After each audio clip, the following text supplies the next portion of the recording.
Hey guys, do you also think that your exams, pending works, and backlogs are never ending? Well, if that's the case, we are together in this journey. So, I'll be showing you a really productive day in my life where I chose studying over enjoyment because studying now and not regretting later was the best option that I got to choose, and well, I did that willingly. So, keep watching the video till the very end to get the motivation to get your work done, and do join me in this journey.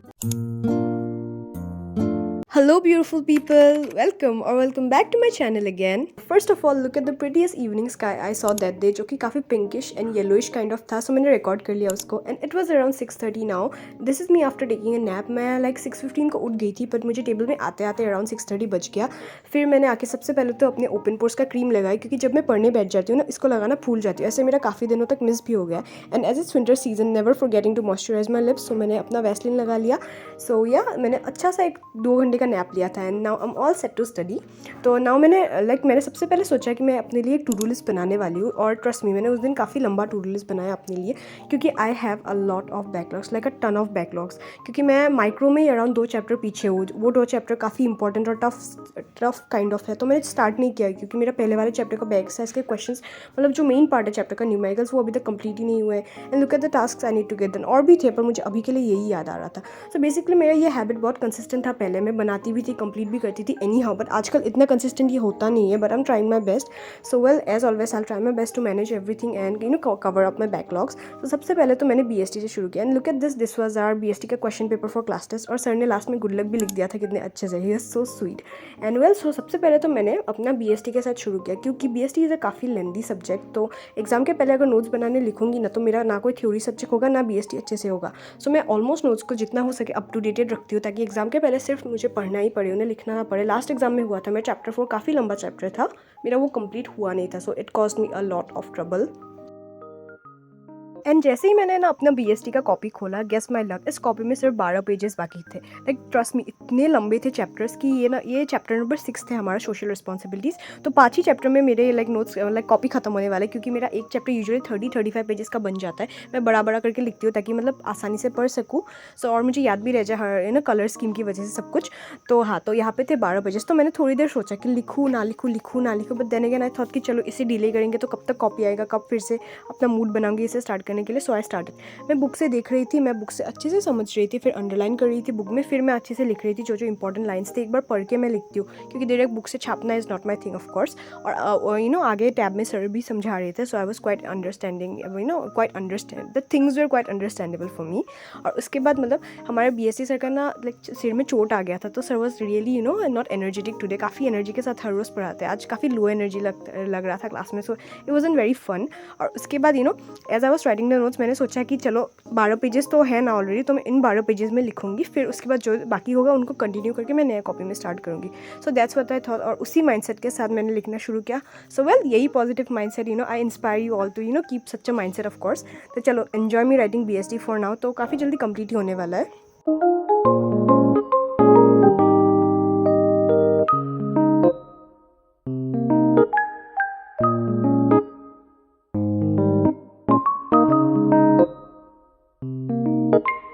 यहाँ पे around lecture भी पूरा खत्म होने वाला था, और मेरा भी खत्म हो गया. सो मैंने आराम से जल्दी टैब को पास में लाके यहाँ के पोल्स सॉल्व कर लिया. और इस चैप्टर के I don't know why 2 he lectures है, बाकी टॉपिक्स क्यों नहीं कराए I don't know. And this is the chapter I wrote. यहाँ से मैंने स्टार्ट किया पूरा सोशल रिस्पॉन्सिबिलिटीज अच्छे से. मतलब काफ़ी ज़्यादा पॉइंट्स है इस चैप्टर. और ये जो पॉइंट्स है हमारे, इनसे ना केस बेस्ड क्वेश्चन बन के आते हैं, सर बना के देते. So I have to understand the points. इसलिए मैं ये टॉपिक बाद में लिखने वाले, और अभी सिर्फ 3 ही पेजेस बाकी है मेरे पास.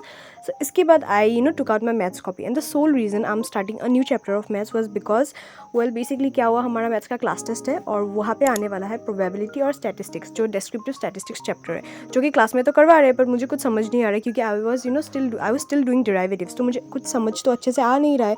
So it cause me a lot of trouble. अब मैं सोच रही हूँ कि इनको कंप्लीट कैसे करूँगी, क्योंकि वेल, क्लास टेस्ट में थोड़ा तो अच्छा लगना, मतलब मार्क्स लाना है ना, थोड़ा इंप्रेशन का भी बात है. और खुद पे भी मतलब सेल्फ कॉन्फिडेंस बहुत डाउन हो जाएगा अगर ख़राब करूँगी क्लास टेस्ट. तो मैंने सोचा कि चलो गोली मारो सब कुछ, प्रोबेबिलिटी स्टार्ट कर दी हूँ क्लास टेस्ट के लिए. ये वाला थोड़ा सा तो हो ही जाएगा, फिर डिस्क्रिप्टिव स्टैटिस्टिक्स भी ना मीन मीडियन मोड का चैप्टर है, so I am pretty sure I will be able to do that quite nicely. तो मैंने ये स्टार्ट कर दिया और इस बार का प्रोबेबिलिटी काफ़ी हार्ड है यार। 11 में प्रोबेबिलिटी ने पता नहीं क्या नमूने दिखा दिए। 10 तक तो ये ईजीएस्ट चैप्टर था, एग्जाम के शाम को देख के मैं चली जाती थी ऑफकोर्स। तो यहाँ पे मुझे काफ़ी ज़्यादा टफ लगा ये चैप्टर, और यहाँ पे कुछ सैम्पल स्पेस इवेंट्स कुछ ऐसे मतलब कॉम्प्लिकेटेड वे में आ रहे हैं। सैम्पल स्पेस ही थोड़ा सा हार्ड लगा मुझे, और यहाँ पे जो प्रोबेबिलिटी निकालने दिया जाता है ना, वो भी काफ़ी complicated and kind of like tough है। सो मैं अच्छे से यहाँ से समझने लगी, क्योंकि PW के आशीष सर काफ़ी अच्छा समझाते हैं और मुझे काफ़ी अच्छे से समझ भी आता है कॉन्सेप्ट्स एटलीस्ट। फिर सम तो मैं अच्छे से प्रैक्टिस ही करती हूँ, फिर मैं अपने ट्यूशन सर को भी डाउट्स पूछ लूँगी। सो यहाँ पे मैं हर एक फॉर्मूलाज को अच्छे से नोट कर रही थी। तो आई was doing the sample space वाला लेक्चर। फर्स्ट लेक्चर में सैम्पल स्पेस ही समझाया गया हम लोग को अच्छे से। तो मुझे लगता है ना, इन क्लिप्स में मैंने मैथ्स के अराउंड लाइक 2 to 1.5 लेक्चर्स लगाए होंगे, और फिर मैंने बाद में एक्स्ट्रा 2 भी लगा लिए। सो आई एज अ होल मैंने लाइक 3.5 लेक्चर्स कंप्लीट किए टोटल, क्योंकि ये चैप्टर एग्जाम में आने वाला है, इसलिए मैं बहुत हड़ी में कर रही हूँ ये चैप्टर। पर इस क्लिप में मैं 1.5 का ही किया मैंने, क्योंकि नॉन स्टॉप मैथ्स करना also is in possible, quite not possible. तो यहाँ पे जो दिख रहा है it is what it is. मैं काफ़ी ट्रांसपेरेंट होने की कोशिश करती हूँ with all you guys, and well here enjoy me doing solving maths probability of course, क्योंकि वो काफ़ी ईजी चैप्टर है। बट वेल ईजी तो है चैप्टर, बट 11 में प्रोबेबिलिटी ने भी अपने काफ़ी रूप दिखा दिए, रंग रूप अच्छा दिखा दिया है। तो I am quite scared for probability also this time. लगा नहीं था कभी बचपन में सोच के कि प्रोबेबिलिटी के लिए डरूंगी, but it is what is reality of 11th।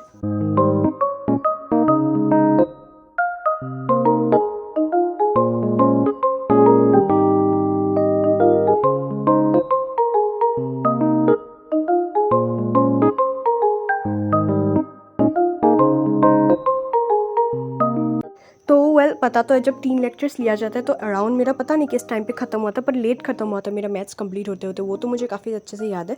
फिर यहाँ पे लास्ट में मैंने ये लेक्चर पूरा कंप्लीट नहीं किया, एज यू कैन सी आधे में छोड़ दिया मैंने चैप्टर, और या I kept my tab of course. और उसके बाद मैंने अपने टू डू लिस्ट में टिक लगाया कि मेरे क्या क्या हो गया। BST का नोट्स हो गया एंड प्रोबेबिलिटी हो गया, बाकी I need to get all the other stuff done. I was quite proud कि चलो एटलीस्ट शाम में 2 टास्क तो कंप्लीट हो गया था।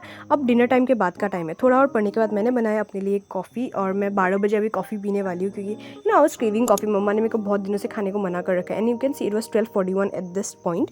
तो एक्चुअली ना क्या था, मम्मा ने मेरे को मतलब कॉफ़ी खाने से मना करके रख दिया था इन दिनों, क्योंकि मेरा पेट ख़राब नहीं था। तो मम्मा ने सोचा कि गैस हो जाएगा, तो मेरे को कॉफ़ी पीना बंद था, तो मैंने चुपके से जाके कॉफ़ी बना लिया अपने लिए, एंड मैं ये खा के मतलब पढ़ने बैठ गई रात को आफ्टर डिनर टाइम। डिनर के बाद 1 घंटा 45 मिनट्स पढ़ा, उसके बाद जाके बनाया मैंने। तो यहाँ पर मैं अपना अकाउंट्स का नया चैप्टर स्टार्ट करने वाली हूँ, which was bank reconciliation statement. Class में स्टार्ट हो गया, कंप्लीट भी हो गया, एंड क्लास में तो मैं सॉल्व कर पाई आराम से, कोई प्रॉब्लम नहीं आया मेरे को। बट यहाँ पे मतलब मुझे प्रैक्टिस तो करना है। एंड ट्रस्ट मी, जब मैंने बुक खोल के अच्छे से देखा ना बिफोर स्टार्टिंग दिस क्लिप, इसके एग्जाम्पल सम्स अराउंड 41 थे, प्रैक्टिस क्वेश्चंस थे 44, मतलब प्रैक्टिकल क्वेश्चंस। तो मुझे सारे सॉल्व करने पड़ेंगे। मुझे मतलब यहाँ पे मैं देख रही थी, एक्चुअली मुझे देख के मतलब मेरा सिर घूम गया कि how am I gonna do it, क्योंकि अकाउंट्स का और एक बुक है जो हमें करना पड़ेगा of course. So well I don't know मुझे क्या फील हो रहा था, ये देख के खुशी या गम की ज़्यादा क्वेश्चंस प्रैक्टिस करने मिल रहे हैं, इस बात की खुशी, बट इतने करूँगी कैसे, इस बात का गम। तो चलो ये सब दिमाग में रखते मैं करने बैठ गई अकाउंट्स, क्योंकि well it is what it is, करना तो पड़ेगा ही, नहीं करने से नहीं होगा। तो ये वाला चैप्टर ना एक्चुअली क्लास में मैं समझ गई थी, मैंने किया भी, बट कुछ सम्स काफ़ी ज़्यादा हार्ड थे, क्योंकि ऑपोजिट कुछ देखना पड़ता है bank book, bank book cash book का, नहीं सॉरी पासबुक और ये कैश बुक का। So well it is kind of hard for me. तो यहाँ पे जो ना कैलकुलेशंस है ना, वो लंबे बिल्कुल भी नहीं है, वो काफ़ी इजी कैलकुलेशंस होते हैं, बट वो जो प्लेस करना होता है, किस कॉलम में प्लेस करना होगा, that is the toughest part to be honest. Trial balance में प्लेस करना काफ़ी टफ था, थोड़ा सा लाइक प्लेस करना ईजी था, बट कैलकुलेशन काफ़ी टफ था। यहाँ पे कैलकुलेशन काफ़ी ईजी है, प्लेस करना बहुत टफ है। तो ये प्लेस करने का चीज़ें मतलब काफ़ी 4 टाइप के क्वेश्चंस आते हैं इस चैप्टर से, तो ये चारों मुझे अच्छे से करने पड़ेंगे। तो सबसे पहले तो मैंने पहला वाला कंसेप्ट काइंड ऑफ किया था, तो वेल मैं कर रही थी यहाँ पे, तो enjoy me doing accounts for this point. और एक्चुअली मुझे समझ नहीं आ रहे थे हाँ कुछ चीज़ें अच्छे से, तो मैंने सोचा चलो मैं लेक्चर लगा लेती हूँ, वहाँ पे सर समझाते जाएंगे, मैं करती जाऊँगी, क्योंकि सर भी हमारी इस DK गोयल की इलस्ट्रेशंस को ही फॉलो करते हैं।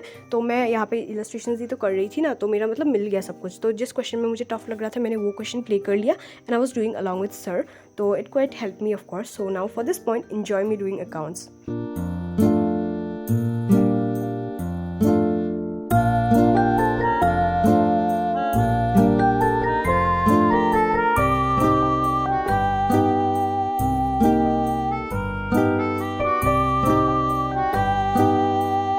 तो यहाँ यहाँ पे ना मैंने ऑलमोस्ट अकाउंट्स खत्म कर दिया, मतलब I was almost coming to the end of this point, क्योंकि मुझे और मन नहीं किया, मुझे काफ़ी टफ लग रहे थे क्वेश्चंस। और रात को जब कुछ टफ लगता है उतना टाइम भी नहीं होता कि इसके साथ लगे रहो कि टफ है क्वेश्चन, तो मुझे काफ़ी टफ लग रहे थे। So let me give you a quick flip through. ये वाला पहले प्रैक्टिकल क्वेश्चन से पहले टाइप के, ये फर्स्ट 3 जो क्वेश्चन है वो एक टाइप के थे। फिर ये वाला जब क्रेडिट बैलेंस दिया होता है, इनमें से मैंने पूरे 6 स्टेटमेंट्स बनाए और वह थोड़ा सा टाइम लग गया। फिर मैं 1 बजे सोने चली गई, क्योंकि फर्स्टली मुझे नींद भी आ रही थी और मुझे मन भी नहीं था। फिर दूसरे दिन का क्लिप है ये, जब मैंने उठ के मैं सुबह उठ गई थी थोड़ा देर, मे बी 8 को। फिर उसके बाद मैंने सुबह मैथ्स किया थोड़ा, मैंने शूट नहीं किया था क्योंकि मेरे फ़ोन में बिल्कुल भी चार्ज नहीं था, अराउंड 30% था, तो मैंने चार्ज में लगाया, तब मैंने ये यहाँ से किया 17.2 से। So I did all of it and if you can see the blank spaces here, वो मुझे सम्स आते नहीं है। हाँ, तो मैंने मतलब सर के लिए छोड़ दिया, जब सर आएंगे मैं उनको पूछ लूँगी। और ये वाला सम यहाँ पे गलत हो गया, सो मैंने एक नया पेज लगा के यहाँ पे पेस्ट कर दी, क्योंकि इस कॉपी के भी पेजेस खत्म होने वाले। आई डोंट नो सारे कॉपीज़ के पेजेस खत्म क्यों होने वाले मेरे, तो ये सब मैंने किया। और ब्लैंक स्पेसेस सारे सर को पूछने के लिए, तो यहाँ पे मैं गाने भी सुन रही थी एक्चुअली करने के साथ। So as always I played the song, एक आशिक तेरा बोल के गाना है जो I am recently obsessed with. मेरी बहन ने मुझे आज सुबह ही दिखाया था वो वाला गाना, और मैं वो उसी को मतलब सुन रही हूँ। तो बेसिकली यहाँ पे साइड में जो यू कैन सी द प्लशीज़, मम्मा ने उनको पैकेट्स में रख दिया क्योंकि काफ़ी ज़्यादा धूल पड़ जाती है, क्योंकि हमारे घर के साइड में ना कंस्ट्रक्शन चल रहा है, तो इसीलिए। तो मैं यहाँ पे बैठ के मैथ्स करने लग गई थी अपने बहन के रूम में, क्योंकि यहाँ पे काफ़ी रोशनी थी और मैथ्स मुझे नेचुरल लाइट में करना ज़्यादा पसंद है। I feel more productive while doing maths. तो यहाँ पे मैं बैठ के अपना पेन स्टैंड्स ले आई थी, पेन्स ले आई थी, स्टिकी नोट, और वो जो लीडिंग टाइप का है पांडा जो होता है, मैं वो हर जगह ले जाती हूँ जब भी पढ़ती हूँ, क्योंकि जब भी कुछ मन करता है मैं हाथ में उसको लेके खेलती रहती हूँ। तो गाने सुन के मैं यहाँ पे मैथ्स कर रही थी, और काफ़ी ज़्यादा ब्लैंक स्पेसेस है, क्योंकि ये जो चैप्टर है डेरिवेटिव्स, मतलब सर जब सैटरडे को आएंगे मुझे उन्हें पूछना पड़ेगा। So that's why I was doing it as well. So यहाँ पे जो चैप्टर है इसका जो लॉग का टाइप है ना, लॉग का जो डेरिवेटिव का टाइप है, वो मुझे बिल्कुल भी समझ में नहीं आया। तो मैंने सोचा कि करके काट के गलत होने से अच्छा मैं नहीं करती, जब वो आएंगे मैं कंसेप्ट क्लियर कर लूँगी, फिर उनसे पूछ के करूँगी अच्छे से। सो दैट्स व्हाट आई डिसाइडेड। मतलब ये मैथ्स वाला क्लिप भी बहुत लंबा नहीं बना, क्योंकि मैंने पहले ऑलरेडी मैथ्स करके रखा ही था। और जब मैंने लास्ट वाला एक्सरसाइज किया 17.4, फिर जो नया टॉपिक स्टार्ट हुआ एग्जाम्पल सम्स, वो वाले काफ़ी ज़्यादा लॉक के ही थे, तो मुझे समझ में तो आ नहीं रहे थे अच्छे से। तो मैंने कि क्लिप ये काफ़ी लंबा नहीं बन पाया, पहले तो मैं शूट नहीं कर पाई क्योंकि फ़ोन चार्ज में था। So well, that was it for the video. Please do consider subscribing before leaving. I love you all.